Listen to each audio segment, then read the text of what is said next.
So the first thing I want to say is that there are no that's not true. There are lots of bad questions. But the intention is always quite good, right? You want to know more, you want to take less risks. You don't want to just plunge into things that you have no idea about. I understand the intention. Like, I was in that space as well.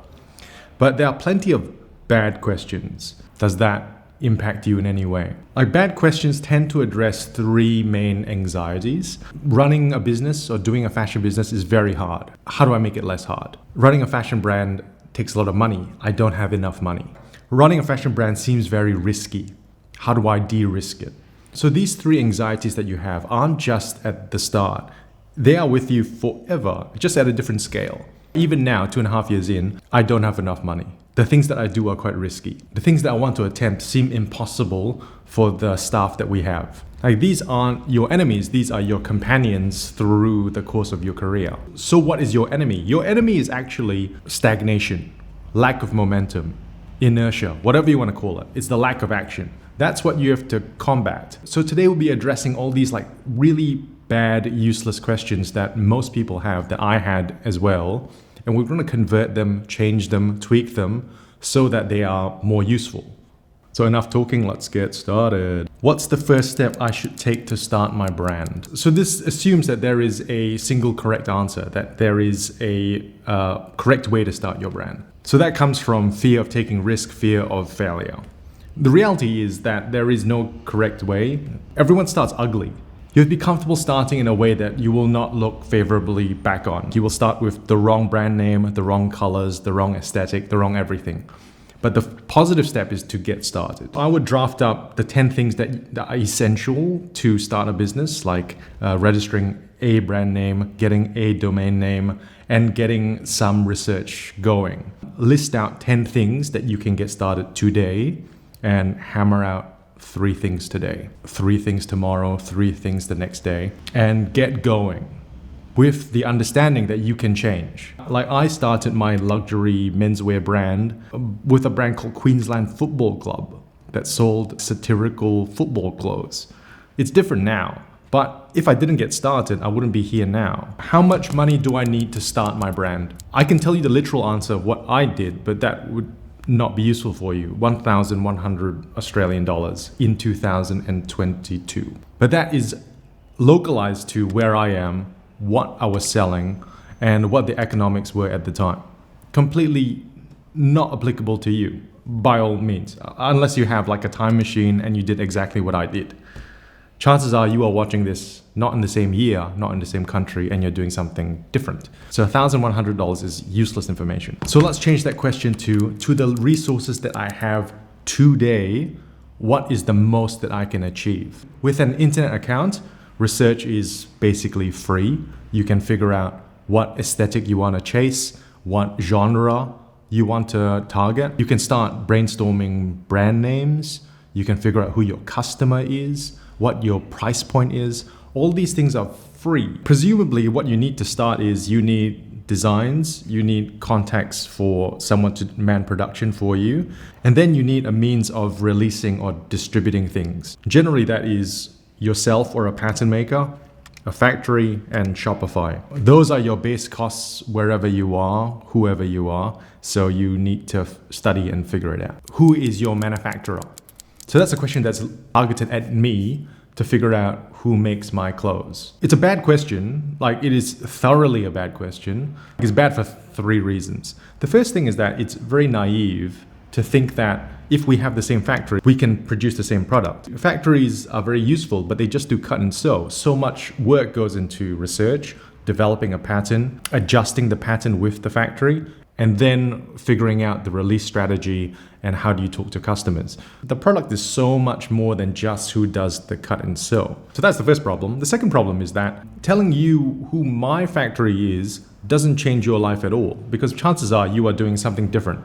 We have different budgets. We live in different parts of the world, and shipping is a significant cost that may be prohibitive for you. And the third thing is that even if we were aligned, we are both in Australia, we both do menswear, we are both in 2024, then we are competitors. And I would never tell you. Like, I barely make my mortgage. Why would I compromise that so that I can help you out? It's a bad question, but we can change it. we can change who is your manufacturer to how do I find a manufacturer that suits my needs. So the first step is that you need to get ready for that discussion. When you talk to a manufacturer, you have to have a very clear idea in your head of what you are making, what is your budget, how many units you're making, and what raw materials can you supply them. For instance, can I supply a graded pattern? Do I need to use their pattern maker to make the technical drawing for me? Like, am I ready to press go to give them the green light to do a deal today? And you're not really going to have a meaningful discussion unless you're at that point. And then how do I find them? Like when I first started, I found people on Google, I found people on Alibaba and wasted a lot of time. If you don't have the time and you have a bit of money, you can hire a sourcing agent like Asia Apparel Sourcing, like Glass Factory, like the Sourcing Guy. All of these people are available on the internet. They're not paying me any money. Eventually, if your order size is big enough, then you would go to a trade fair like Magic in the States or Premier Vision in Paris. The factories that are willing to do business have a fair that they go to no matter where they are in the world, running twice a year. You can go there and you can immediately have contacts of 20, 30, maybe even 100 factories that are within your budget that service the things that you want to do. Right, next question. So how do I go viral is not a good question because no one can tell you how to go viral. It's generally because those goalposts and those algorithms change every week. So my advice to you today does not apply to you next week or in a year's time or whenever you're watching this video. Like me telling you to use a trending sound and to dance the Apple dance probably doesn't move any units for you next year. Anyway, I reject the premise of the question that you need to go viral to sell your stuff. When I first started, when I was selling out drops in 3 hours and then 3 minutes, my following was between 400 people and 1,200 people, which is tiny numbers. That was also because I didn't have a lot of units to sell, but at the time, it made my business immediately profitable and successful. What you need to convert that question is, how do I find enough people to sell out the things that I have? And that can be 300 people, that can be 400 people. And I think your focus is, when your unit size is very small, is not to get everyone in the world to take a look at it. It's just to get 30 people somehow to take a look at this thing and be convinced enough to buy it. And try not to include your friends and family because they will not buy every drop that you make. You have to make a sustainable business. So if you have to attract 30 people somewhere all over the world, all you have to do is present a design or a unit that is very emotionally captivating so that 30 people somewhere in the world will find interest in it. You chasing 1 million views is not going to help you with this problem. Do I have to be the face of my brand? Do I have to appear in my own videos? I feel bad about calling it a bad question, but it comes from a lot of anxiety. How do I de-risk myself looking like a public loser? What you have to do is detach what people like me do and present themselves. And you have to look at why are these things so captivating is because of authenticity and because I have a lot of skin in the game. You don't have to present yourself on camera, not at all. But people have to understand that you have something on the line, that you are personally invested. Even though you don't appear on camera, you might be shy, that may not be your skill set, but you have personal investment and passion for whatever you're doing.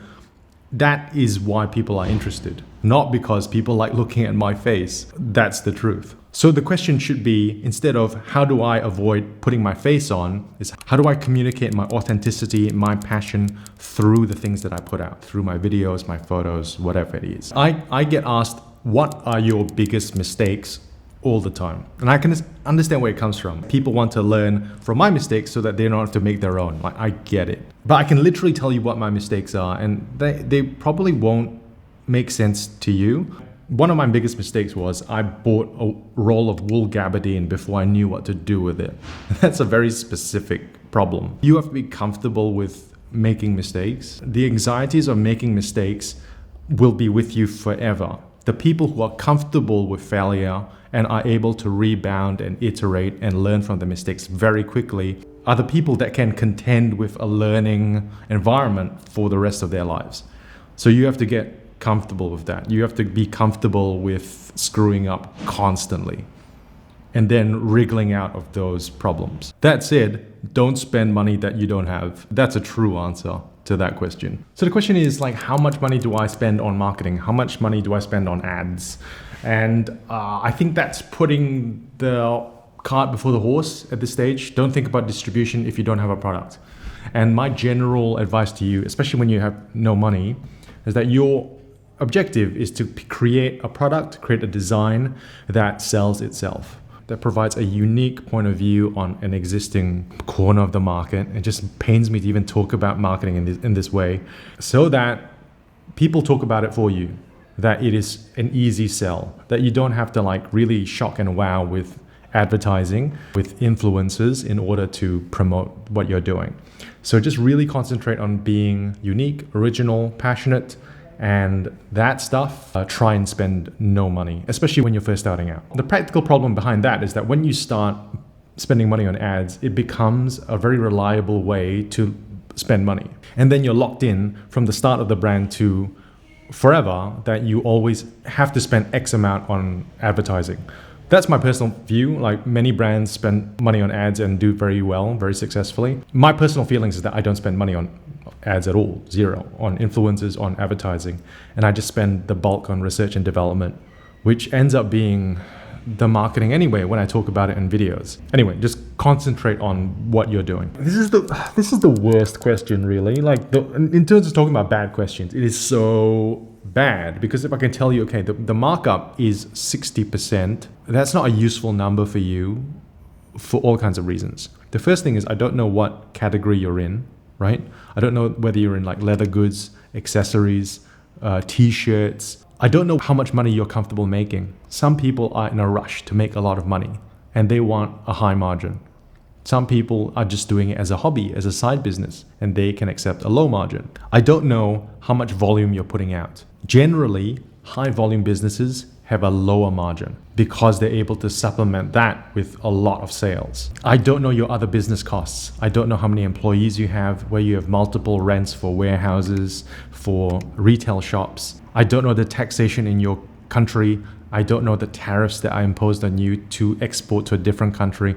All of these things change your margin. So me telling you 60% or 85% is not a useful number, because your personal circumstances are different. So the useful version of that question is figuring out all these variables and what should my margin look like. That's the useful question. Not what my margin is what yours should look like. How does a brand stand out in an oversaturated market? It's just an attitude thing.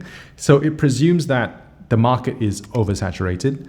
It presumes that there is no place for you, and there is no place for the product that you have designed. So it already starts a failure, right? You've already written the script of this is not going to go well. You have to change the attitude, because chances are it will not go well and the market is oversaturated, but you don't know that, right? You have to change the mechanics of that question. What product or what design am I uniquely equipped to build that is different, right? What are the things that I can design that the person next to me cannot? What unique point of view do I have? What life experience do I have that changes the design so that it is a diamond amongst garbage? There is a better metaphor for this, I'm sure, but I'm getting a bit tired. It's not so much about presuming failure, but it's presuming success. So it's like, I am creating something really unique, and then the question is, how do people find me? Which you can help yourself with as well with social media. So the question is, what is the best logo, or what is the best brand name to get maximum reach, maximum market penetration? Chances are that the logo that you start with, the brand name that you start with, will change. You have to give yourself the freedom to change your branding, change your name, change your colors, and change the concept of your business to respond to what you want to do and respond to what is resonating with people. Just get out there. My advice would be to not use a logo at all, and to use minimal branding, and to use your product as your branding, as your logo, and then try and iterate from there. So instead of what is the best logo, it is what am I doing that is unique? What am I doing that is authentic and provides an interesting point of view, rather than what is literally the name that will make me succeed. So sometimes I get asked, it's always a marketing person or someone like a business person who wants to exploit the market and trying to make money from it. So the question is always phrased something like, what segment of the market should a new business target for maximum penetration. It's always something gross like that. I'll tell you why the question doesn't make sense and it's pretty bad. Because what if I told you that right now the underserved market is closed for horses? What do you do with that information if you are not uniquely positioned to offer something for it? You should concentrate on what you can provide unique value to, what skills that you have personally that people do not have. And then you do your best product, you do your best design based on that. If you keep shoehorning your natural talents to something that you are not suited for, that the market needs, then it doesn't become a passion, it becomes a job, right? Right now the market needs electricians, right? And you want to design clothes. Do you see the incompatibility there? That is what I'm talking about. So instead of concentrating on what the market needs, you should concentrate on what you can provide unique value to. And when you provide unique value, the market will find you. You don't have to chase the money around. You will attract the right audience for what you're doing. Very often the questions are like overly technical and overly quite personalized to my experience. What is the best GSM for a t-shirt? Like, how many samples do I need to make with a factory? How many units should I be producing? That is really up to you. The question is, how many back and forths with the factory do I need before we press go on production? That is so personalized. Depends on whether the factory that you're working has nailed it in the first sample. Depends on your tolerance for perfection. Depends on how much time you have before you can go to production. Depends on how much money you can spend on the sampling process. Like, there are all these different variables. Because if I was to tell you it takes 3 rounds, like, that is not even internally consistent from style to style. Sometimes the factory gets it in 1. Like, sometimes it takes longer than that. So let's rephrase that question to, what are my tolerances for money? What are my tolerances for a time frame? And how do I find a factory that I can have good communication with so that we can work and alter samples so that it doesn't need to go back and forth multiple times? How do I prevent my designs being copied, stolen? The short answer is that's fashion. That's kind of the culture of fashion, is that your stuff will be iterated on and sometimes even completely copied. And there's not much you can do about it. The whole purpose behind this career is that when you're established and you are like a full capital D designer, you are designing 100 styles 2 seasons a year. So that's 200 styles a year of mostly unique stuff. And you do that year in, year out. Your anxiety about an individual design being copied, although it's pretty real, it's not realistic. Your job is to come up with new stuff consistently all the time. Right now, you should be working on multiple new things.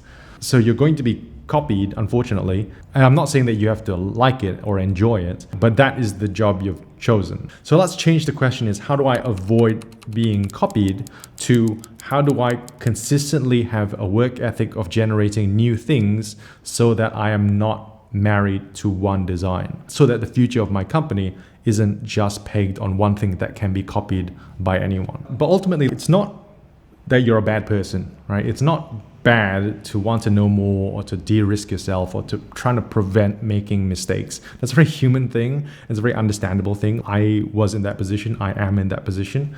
But the idea is that the main problem that we are all fighting throughout at every stage is stagnation and the inability to take the next step because of fear, because of self-consciousness, because of fear of risk, fear of failure. And the more in the habit we are of taking the next step, knowing that it could be a mistake, but to keep going and changing direction, is the same work ethic that you will use for all components or all stages of your career. And if you want this to be a career, you have to get into that rhythm. Granted, my business could be a complete failure.